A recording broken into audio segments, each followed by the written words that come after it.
استعیذ باللہ السمیع العلیم من الشیطان الرجیم بسم اللہ الرحمن الرحیم ان اللہ وملائکتہ یصلون علی النبی یا ایھا الذین آمنوا صلوا علیہ وسلموا تسلیما۔ الحمدللہ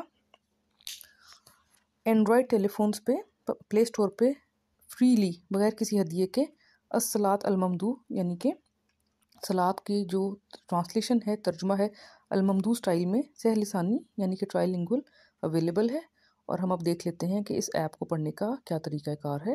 ایپ کو کلک کرتے ہیں، یہ لیفٹ سائڈ پہ انگلش اور رائٹ سائڈ پہ اردو صلاۃ موجود ہے۔ الحمدللہ یہ صرف صلاۃ نہیں، مناسک صلاۃ ہیں، جو صلاۃ کے مناسک ہیں وہ اس کے اندر مینشنڈ ہے۔ تو سب سے پہلے ہم اردو کو ہی دیکھیں گے، تو اوپر کلک کریں تو صلاۃ کی بک پڑھنے کے لیے الممدوح سٹائل کا جو طریقہ کار ریکوائرڈ ہے وہ اس کے اندر مینشن کر دیا گیا ہے، بہت زیادہ لمبا نہیں ہے، اور صلاۃ کی کتاب انشاءاللہ اتنے طریقہ کار سے آرام سے سمجھ آ جائے گی انشاءاللہ۔ اس کے بعد وضو کے اذکار، وضو کرتے ہوئے ہمیں یہ اذکار یاد ہونے چاہیے، اور اگر ان کا ترجمہ پتہ ہو تو ان کو یاد کرنا آسان ہے، اور جب تک یاد نہ ہوئے ہوں تو ترجمہ پتہ ہو تو ہم اردو میں بھی سپلیکیٹ کر سکتے ہیں۔ یہ دعائیں ہم اردو میں بھی مانگ سکتے ہیں وضو کرتے ہوئے، جو یہاں پر مینشنڈ ہیں، اور اس کے لیکچرز الممدوح ویڈیوز میں موجود ہیں، تو یہاں پہ ہم تفصیل میں بات نہیں کریں گے۔ اس کے بعد اذان، وضو کرنے کے بعد ہی اذان دی جاتی ہے۔ الحمدللہ اذان جو ہے وہ کانوں پڑی بات کو کہتے ہیں، کال کو کہتے ہیں، اور یہ اذان کا مقصد ہے صلاۃ کی جماعت کے لیے بلانا۔ تو اذان وہ ایک عبادت ہے جس کے لیے حکم ہے کہ ایون قرآن کریم جب پڑھ رہے ہوں تو اذان کی آواز سن کے قرآن کریم کی تلاوت بند کر دی جائے اور اذان کو توجہ سے سنا جائے اور اذان کا جواب دیا جائے۔ لیکن ہم اذان کا جواب تبھی دے سکتے ہیں جب ہمیں اس کے معنی سمجھ آ رہے ہوں۔ اذان کے الفاظ کو ریپیٹ کرتے جائیں، اور جہاں پہ جواب دینے ہوں وہاں پہ جواب دیں۔ فار ایگزامپل جب کہتے ہیں حی علی الصلاۃ، آؤ صلاۃ پر یا نماز کی طرف، تو ہم کہہ سکتے ہیں لبیک اللہ ہم حاضر ہیں، کچھ جو ہمارے دل میں آتا ہے، لیکن ہم تبھی کہہ سکتے ہیں جب ہمیں اس کا ترجمہ آتا ہو۔ تو یہ اذان کے، اور پھر اذان کے بعد جو ہم بچپن سے دعا سنتے ہیں اللہم رب ھذہ الدعوۃ التامہ، یہ اس کی بھی ترجمہ الممدوح سٹائل میں الحمدللہ موجود ہے۔ اس کے بعد ہم آ جاتے ہیں صلاۃ پہ۔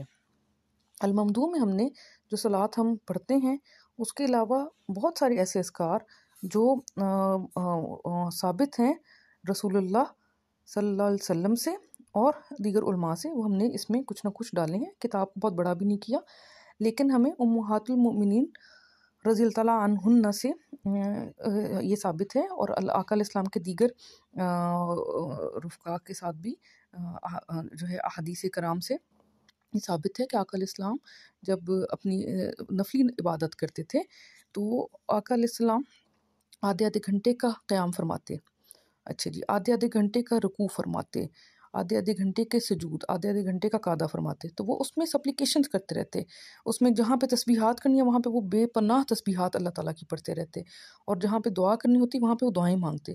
تو اس لیے اس کے اندر بھی ہم نے وہ والی جو آقا علیہ السلام سے ثابت ہیں، فار ایگزامپل ثنا، اور ثنا جو شروع کی ثنا ہے، اور پھر ثنائے رکوع اور ثنائے سجود جو ہیں وہ ہم نے ایک سے زیادہ مینشن کی ہیں۔ ہم تو وہی پڑھتے ہیں نا یوزلی، سبحان رب العظیم، سبحان رب العظیم، سبحان رب العظیم، اور سجدے میں سبحان رب الاعلیٰ ہم یہ پڑھتے ہیں، لیکن اور سپلیکیشنز بھی آقا علیہ السلام سے بھی ثابت ہیں، اور دعائیں بھی ہم پڑھ سکتے ہیں۔ تو وہ اس کے اندر صلاۃ کی بک میں ہم نے کافی چیزیں اللہ کا کرم ہے مینشن کیا ہے۔ صلاۃ کا طریقہ کار جو جس طرح کی صلاۃ پڑھنا چاہے وہ اس کی ہے مرضی ہے، جتنا وہ لمبا پڑھنا چاہے اور جو جو چیزیں وہ پڑھنا چاہے۔ اتحیات کا پھر اسی طرح لفظ بلفظ ترجمہ، پھر درود ابراہیمی الحمدللہ، اور اس کے بعد قعدہ میں بیٹھے ہوئے دعائیں جو پڑھ سکتے ہیں، ان میں سے چند دعائیں جو مسنون ہیں، جو بہت پیاری ہیں، جو ہمیں موسٹلی آتی ہیں، یاد ہیں، وہ دعائیں مینشن کی ہیں۔ اس کے بعد قنوت وتر اور کلمات قنوت، یہ دونوں مینشن کیے ہیں۔ جو دعائے قنوت ہے وہ دعا ہے جو آقا علیہ السلام صلی اللہ علیہ وسلم سے ثابت ہے کہ ان کو حضرت جبرائیل علیہ السلام نے سکھائی، اور پھر آقا علیہ السلام نے ناتی رسول امام حسن رضی اللہ عنہ کو سکھائی۔ اور پھر یہ جو کلمات قنوت ہیں یہ ثابت ہیں حضرت عمر فاروق رضی اللہ عنہ سے، فاروق اعظم رضی اللہ عنہ نے یہ ان کلمات کی ادائیگی کی، تو یہ بھی اس صلاۃ میں ہم نے مینشن کی ہیں الحمدللہ، اللہ کا کرم ہے۔ اس کے بعد روزمرہ کی مسنون دعائیں جو کہ موسٹلی ہمیں یاد ہوتی ہیں، تو ہمیں تو ترجمہ آتا بھی ہے، تو بچوں کو ہم بہت ترجمہ اچھی طرح سکھا سکتے ہیں. کھانا کھانے سے پہلے کی دعا، بعد کی دعا، آئینہ دیکھنے کی دعا، لباس اتارتے وقت یا بیت الخلاء جاتے وقت کی دعا، بیت الخلاء سے نکل کے پڑھنے والی دعا. اچھا جی، پھر ایک ایک چیز کی دو دو دعائیں بھی ہیں. سونے کی دعا، روزہ رکھنے کی ایک دعا، پھر دوسری دعا، اور روزہ افطار کرنے کی دعا. اچھا، اس کے بعد رمضان المبارک چل رہا ہے ماشاء اللہ الحمدللہ. تو رمضان کریم کے جو تینوں عشروں کی دعائیں جو آقا علیہ السلام صلی اللہ علیہ وسلم سے ثابت ہیں کہ وہ پڑھتے تھے. انہوں نے حکم دیا کہ عشروں میں یہ ہر عشرہ الگ الگ فضیلت اس کی ہے، تو اس فضیلت کے لحاظ سے جو دعائیں ہیں وہ اس میں ہم نے اس کا ترجمہ مینشن کیا ہے. اچھا، پھر سجود صلاۃ جنازہ. ہمارے پاکستان میں ایک کلچر بن گیا کہ نکاح اور صلاۃ جنازہ مولویوں کے علاوہ اس کی ادائیگی ہی نہیں ہوتی. تو ہمیں دعا کرنی چاہیے کہ اللہ رب العزت وہ وقت لائے کہ ہمارے پاکستان میں ہر بیٹی کا نکاح اس کے والد یا اس کے بھائی پڑھائیں، اور ہر شخص کا جنازہ اس کے جو ہے اپنے ورثاء مرد حضرات پڑھائیں. ہر کسی کا جنازہ اس کا باپ، اس کا بھائی، اس کا بیٹا، اس کا شوہر، یہ رشتے ان کا جنازہ پڑھائیں. اللہم آمین ثم آمین.